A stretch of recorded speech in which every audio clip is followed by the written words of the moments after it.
अस्सलामुअलैकुम।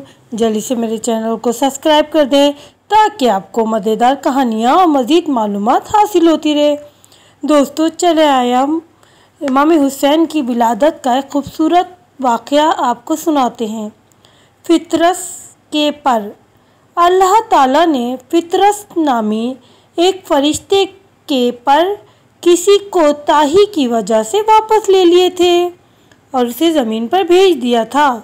अब वो फरिश्तों के साथ परवाज़ नहीं कर सकता था, हर वक्त रोता रहता था।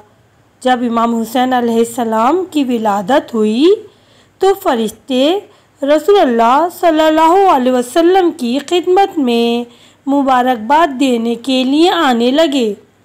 फितरस ने फरिश्तों को जोख दर जोख जाते हुए देखा तो उनसे पूछा कि वो कहाँ जा रहे हैं।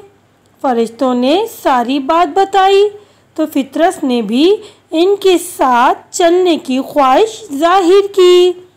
फरिश्तों ने अल्लाह की इजाज़त से उसको भी अपने साथ ले लिया।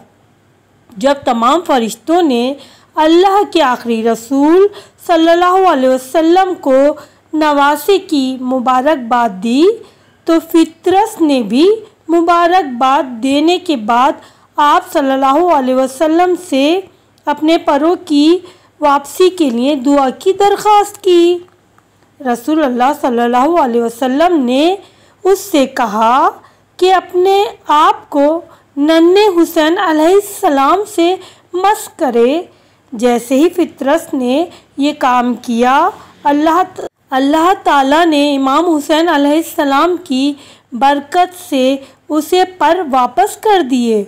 उसके बाद से वो दूसरे फरिश्तों के साथ आसमानों में उड़ने लगा।